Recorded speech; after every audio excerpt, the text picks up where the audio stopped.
if you look at a business as an individual, as a person, as a baby, a startup, it's like, okay, so what is it? What does this business represent? Where does it want to go? Where does it want to become when it's 18, or where does it want to be where it's 5 years old? What's its values? What's its vision? What's its mission? And what kind of energy and what kind of vibe does it want to put out there? This is The Entrepreneur Way with Neil Ball. Unlocking the secrets of successful entrepreneurs 7 days a week. Subscribe to our podcast and follow us on Twitter at Neil D. Ball. Napoleon Hill said the power of the mastermind is the driving force. To discover how you can unlock the potential in your business using the power of a mastermind, go to mastermindunlimited.com. And now, here is your host, Neil Ball. Hello, it's Neil Ball here. Thank you so much for joining me today on The Entrepreneur Way. The Entrepreneur Way is about the entrepreneur's journey, the vision, the mindset, the commitment, the sacrifice, failures and successes. I am so excited to bring you our special guest today, Marty Cornish. But before I introduce you to Marty, I have a quote for you by Jonas Salk. What people think of as the moment of discovery is really the discovery of the question. The Entrepreneur Way asks the questions, so we all get the insight, inspiration and ideas to apply in our businesses. Marty, welcome to the show. Are you ready to share your version of the Entrepreneur Way with us? 100%. Well, thank you very much for coming on the show today, Marty. No, thank you very, very much for having me. You're welcome. Marty Cornish is a self-made entrepreneur and the founder of the startups Made Status Clothing and Defense Sporting Apparel. Starting with one design, 15 shirts and a vision, Marty's business is now shipping products all over the world to countries such as the USA, England, France, Canada, Sweden, New Zealand, Japan, etc. Marty, can you provide us with some more insights into your business and personal life to allow us to get to know more about what you do and who you are? Okay, so I'm the CEO and founder of 2 startups based in Australia. My first startup is a streetwear clothing label called Made Status Clothing. I started with one design, 15 shirts and a vision, and have essentially grown this business now to shipping orders all over the world, all through Europe, all through America, all through Asia, around 15 different countries. And I still haven't taken $1 from a bank or an investor, all self-made organic through social media and a lot of work. Wow. And then from that, in the last 9 months, I've now gone on to start my second business called Defense Sporting Apparel. I was formerly in the Army, the Royal Australian Infantry for 4 years. And because of my friends and my network kind of knowing that I owned a fashion business, I was often getting requests to do custom apparel. So from there, I kind of started that business not out of, I guess, it was out of kind of demand, people actually coming to me with a basic kind of requirement and a need. So I felt like I was obliged to start this second business. And here we are, and it's moving really well. It's going really well. We're getting a lot of market share in the Australian Defence Force community and definitely scaling that business as well. Mm-hmm. So you mentioned that you used social media to market your clothing brand. What sorts of things have you done with social media to do that? Okay, so essentially we started off Facebook, and from Facebook we grew our Instagram following. We've got about 4 different Instagram accounts which have a reach of about 90,000 people around the world.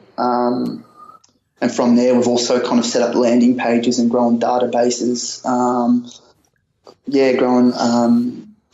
Grown our database quite substantially as well through building landing pages and doing giveaways.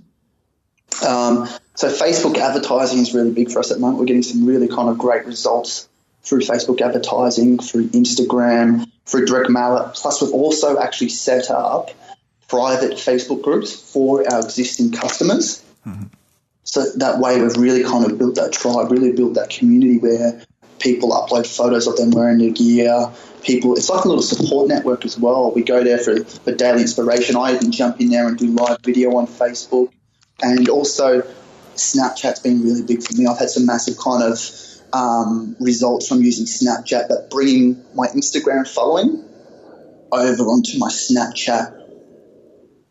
Mm-hmm. So I've been asking, because I post my Snap code in my Instagram account, and then I get a pretty good opt-in rate from that. Mm-hmm. And I take it a lot of what you're talking about is visual stuff, isn't it? Because obviously, have you used Pinterest? Yeah, look, Gary Vee said that Pinterest would be something that he would be using, and like we've got an account, but I feel like the users on it. I do know some males that use it, but it tends to be. It seems to be more female, and we're just kind of really doubling down on the platforms that have generated the most results for us, and putting all our focus, instead of trying to be spread real thinly across every social channel, mm-hmm. is to go really is just to kind of really focus on 3 to 4, and yeah, that makes sense. So, what do you enjoy most about what you do? Look, now, to be honest, I would be scaling the business. Really, because I've built the brand, it's not like I'm reselling someone else's brand, but when you start to see, people all over the world that are starting to buy in and, what the brand represents and really feel it, it's the most rewarding thing I believe that. So, I mean, when I think about the clothing business, I think of a very competitive business, because obviously it is. So what do you attribute your success to in selling clothing? I mean, there must be so many people who've probably tried to do what you're doing and probably not succeeded at it. So what's your secret to success? Perseverance, and I'm very grateful for where I am, but I'm definitely also, we haven't even really scraped. We're just really starting to generate some early stage momentum now in the terms of where we're going. But with the success, it comes down to certain things. It comes down to storytelling. It comes down to what the vision. It comes down to what the vision is of the business, what the mission is, and what the values are, and what story you're telling, and also the way that you communicate with your ideal customer. So I know my target demographic, and the way I speak and target and interact with those people, and I tell a story to them, I tell a message, and I never really talk about the features and benefits of the product. It's always targeting, it's always telling a story about what the product represents and what they're kind of going to get out of it. That's probably a differentiating thing, because I think quite often people probably do go for features and benefits, don't they, and ultimately just come down to the lowest common denominator of price somewhere down the line, and that makes it very difficult.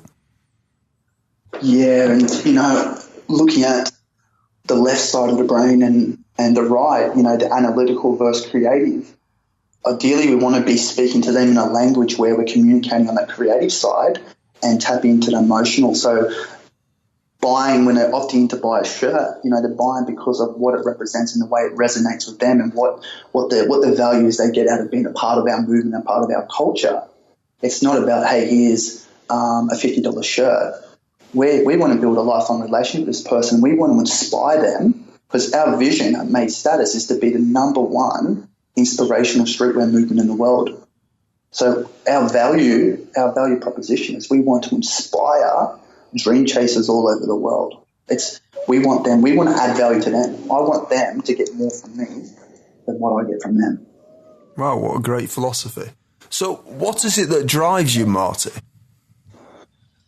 That's an interesting question. I've looked like yourself, very kind of similar. I come from Housing Commission.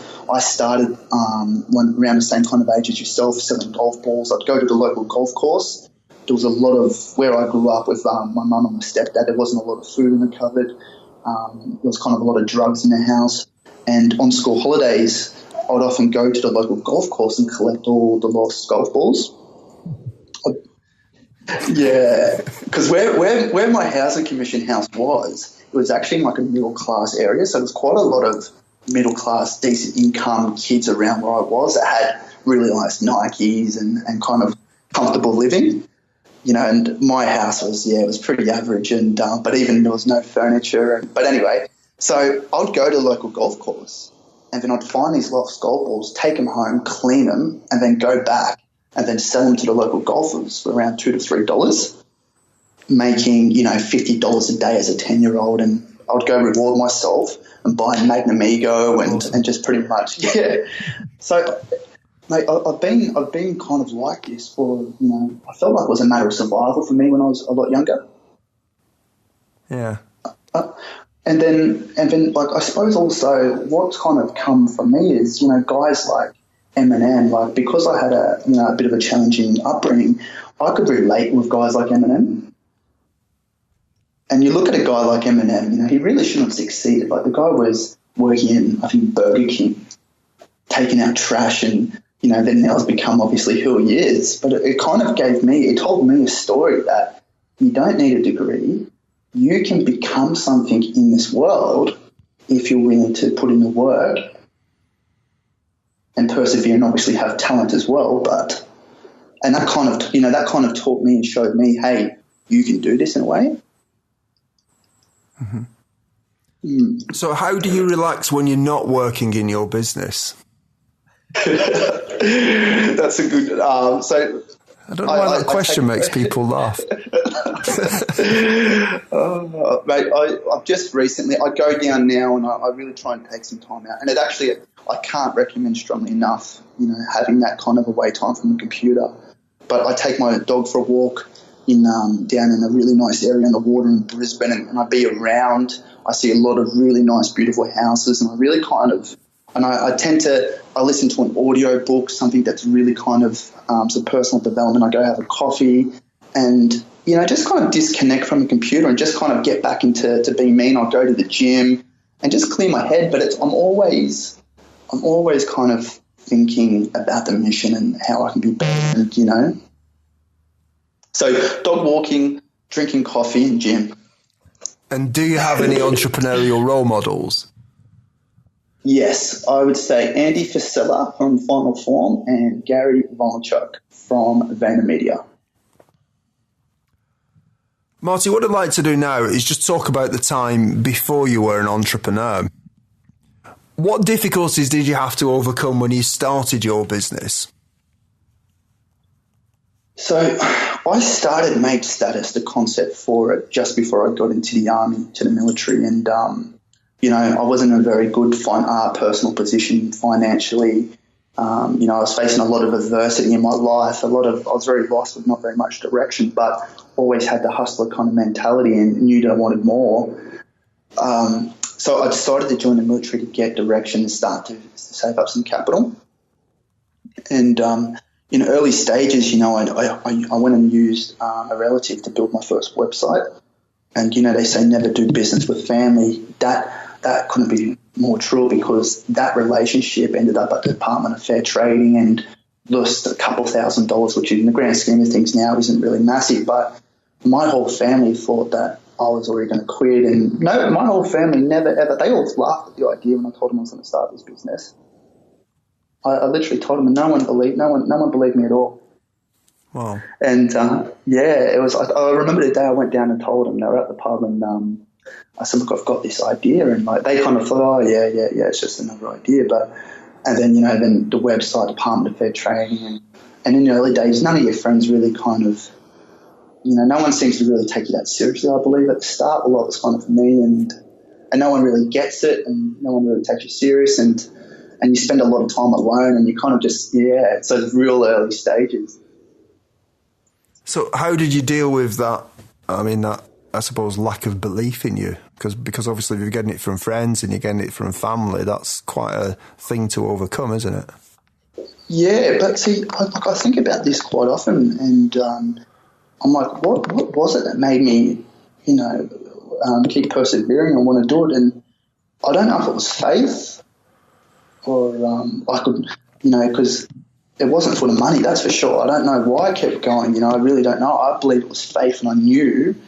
And it wasn't always certainty. I don't always think that. There was a lot of self-doubt at times, but I just believed, and I didn't want to just be in the army. I didn't want to just go work a job again. I wanted to create. I wanted to build. I looked up to guys like Richard Branson at the time, or I still do, but, guys that were that entrepreneurs, guys that, didn't want to be the average.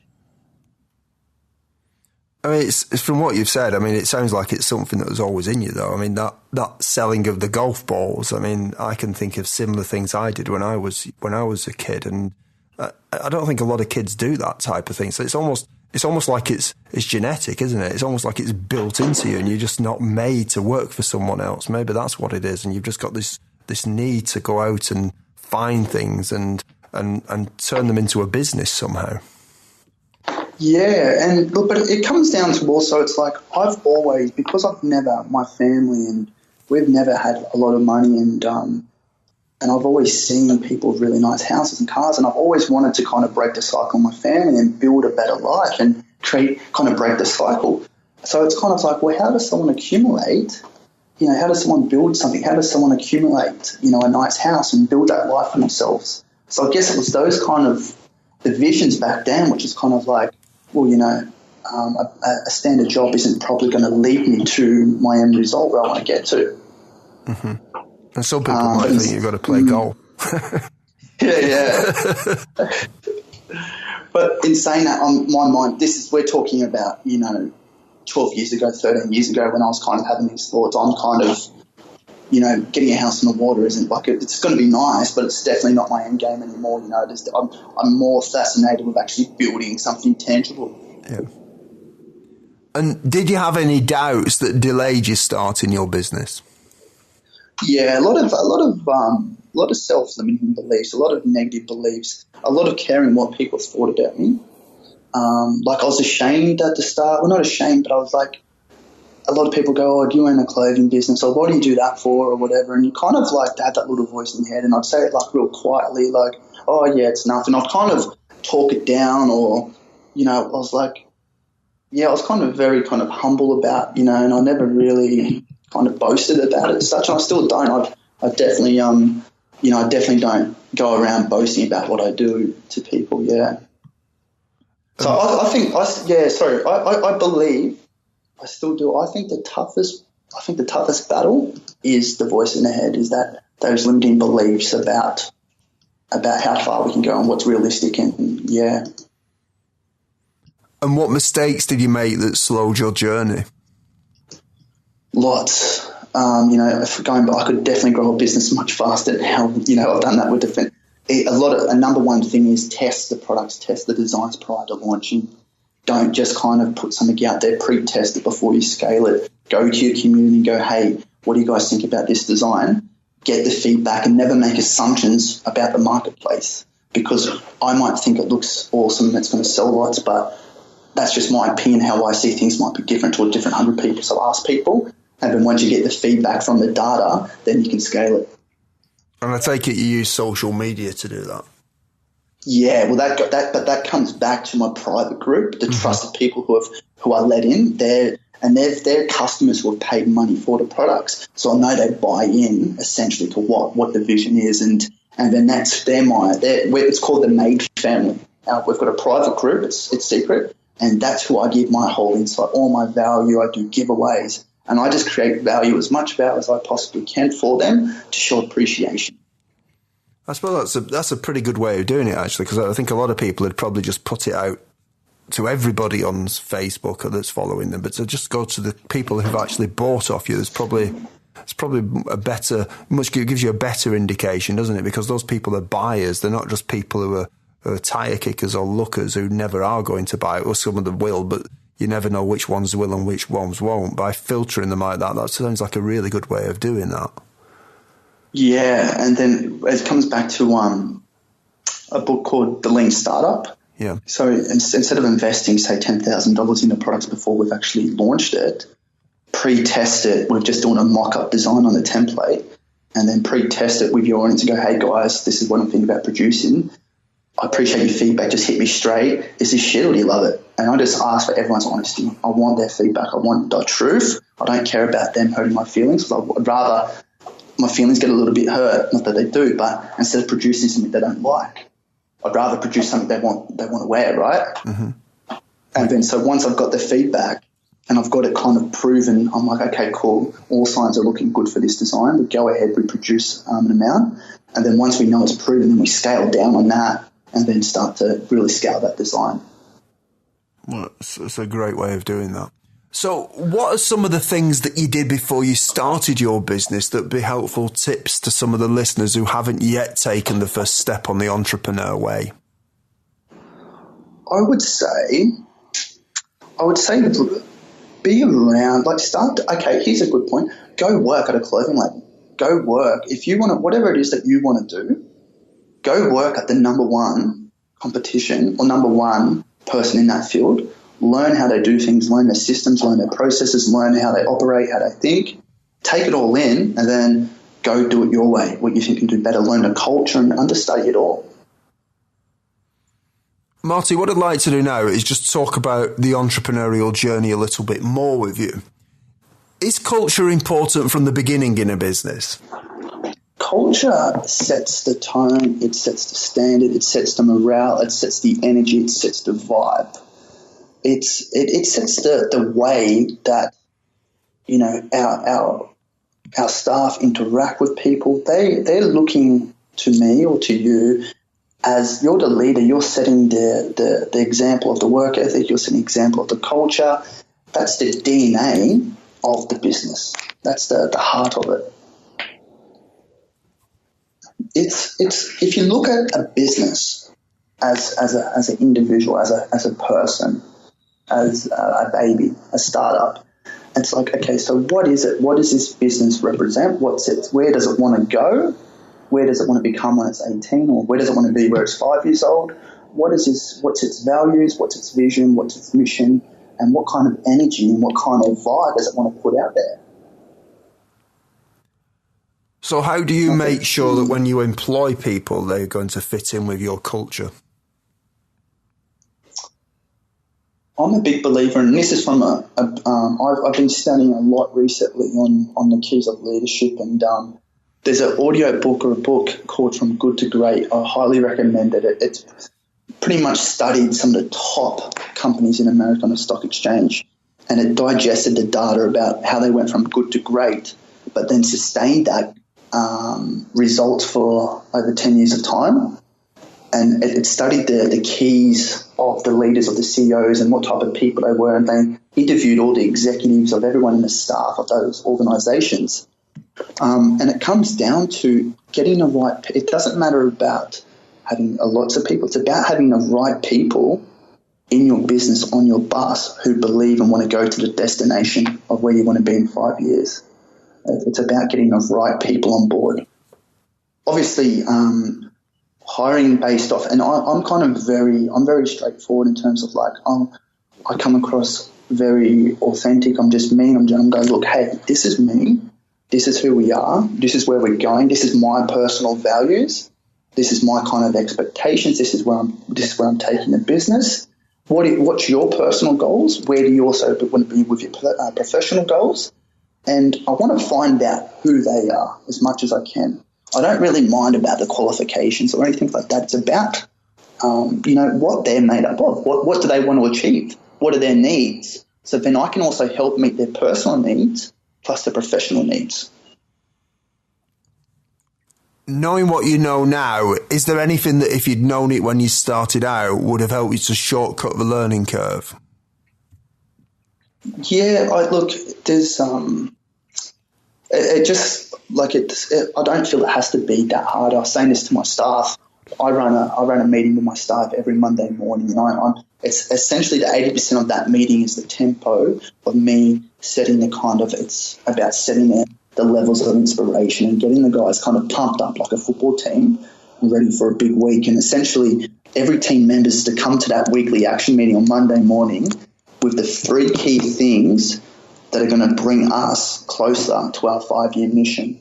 So they're accountable to me through KPIs as well. We have monthly KPIs, and those three things they are working on for the week are the three core projects which are going to drive the business as far forward as we possibly can in that week. Mm-hmm. And how much does gut feeling influence your decisions in your business? 100%. I make, for good or bad, I make every decision on my intuition. I've never ever, even in my personal life, professional life, and it's never let me down once. But I think the key to that is, to being in touch with who you are as well, to be able to make that. But 100% intuition. And what makes you uncomfortable as an entrepreneur? But I'm been really putting myself in some uncomfortable positions lately. Like, it might be going out and hanging out with kind of more successful people, me like celebrities, or putting myself in different peer groups, and I love getting uncomfortable. I think Tim Ferriss talks about wearing a different coloured shirt, something that's kind of really bright, and he makes himself uncomfortable as well, and puts himself in different situations to keep him humble and level-headed. But right now, as soon as I know, if I don't let the little things stress me anymore. Because if you want to play with the big levels and really want to have a red hot crack and grow some big businesses, you need to be able to manage stress. You need to be able to be relaxed and make non-emotional decisions and not sweat the small stuff. And what do you think are some of the secrets to success? The keys to success, I would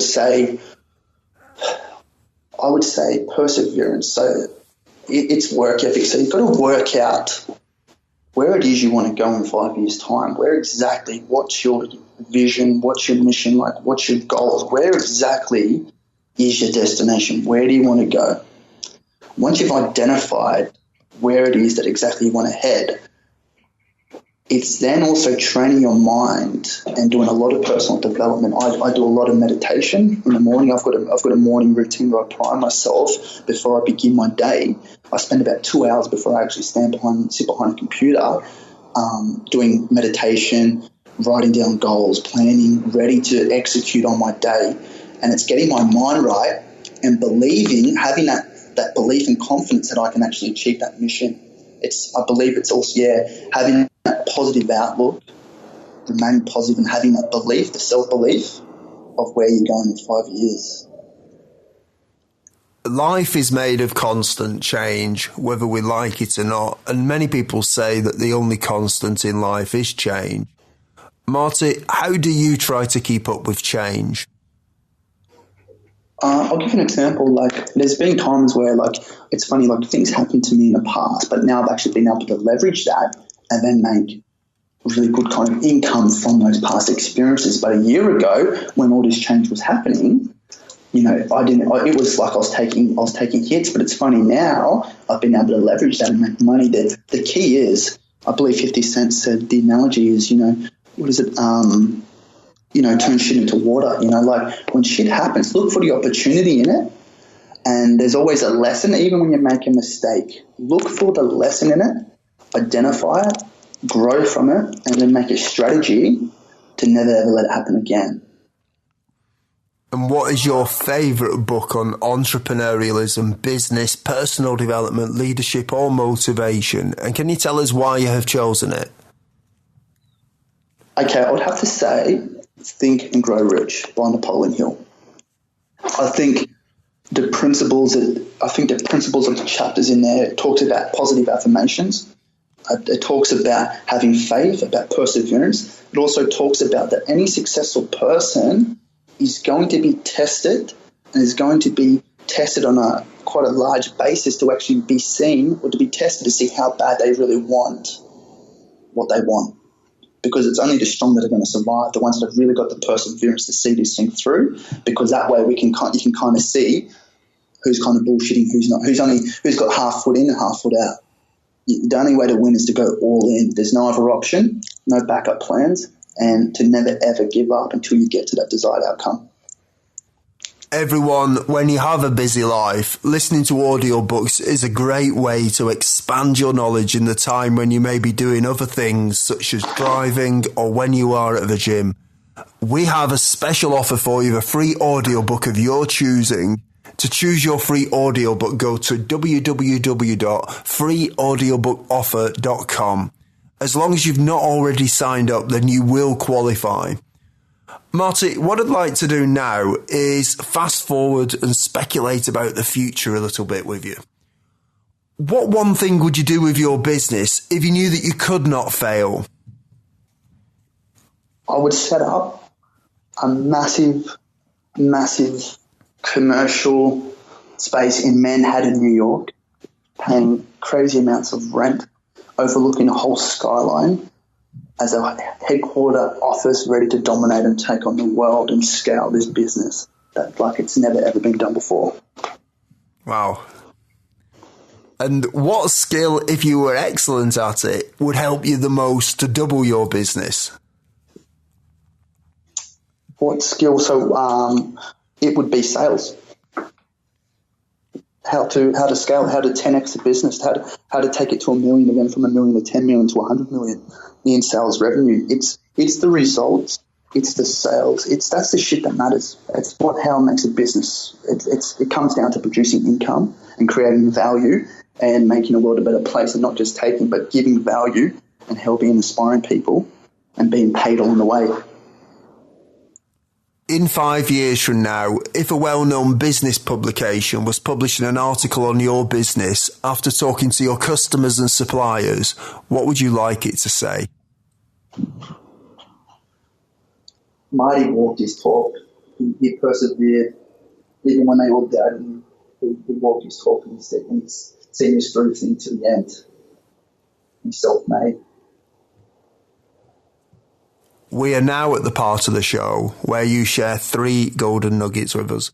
So, Marty, what is your favourite quote and how have you applied it? It was from an audio book, but it's an affirmation, and it goes along the lines, I can do all things through Christ who strengthens me. And whatever obstacle, whatever this is, no matter what comes your way, you can get through it, you can overcome it. You can do it. Do you have any favourite online resources that you could share with us that'd be useful for other entrepreneurs? Look, I use I use an app called Typorama. It's really, really good for Instagram. It's really good for your personal brand. You can upload your watermark into it, and you can actually put quotes and things on your images, even your personal images, and also create motivation quotes. It's something that I've used to be able to grow Instagram I had 7,000 followers around 2 years ago, and I've now grown pages to around 90,000 through some apps. But it's just a way to generate some really good professional content in the space of about a minute. Typorama. And what is your best advice to other entrepreneurs? Test and adjust. Find something that works, whatever that product is, once you've found that product and once you've tested it in the marketplace and it becomes profitable, then use every single effing asset that you've got and double down on that and fucking hustle. Everyone, if you didn't manage to get a note of Marty's favourite resource or his favourite book, you can find the links on Marty's show notes page. Just go to the entrepreneurway.com and search for Marty or Marty Cornish in the search box. Marty, is there anything else that you'd like to add about your business? No, I think we've pretty much covered everything. The only thing I suggest is, I've been operating made status full time for 26 months. So we're still in the early stages of where we're going. We're very, very we've got a big road ahead that we're very excited about. We feel that our biggest accomplishments are definitely around the corner. Marty, it really has been an honour having you on the show today. It's been fascinating hearing about your story from being in the military to creating the clothing business that you've got now, and just how you've shared your dream with us today has been fantastic. And we've learned so much from your wisdom and your knowledge and your perspective on being an entrepreneur. So thank you very much for coming on the show today. No, thank you very much for having me. I really appreciate it. You're welcome, Marty. Thank you. Thank you for listening to The Entrepreneur Way. Subscribe to our podcast and follow us on Twitter @Neil D. Ball.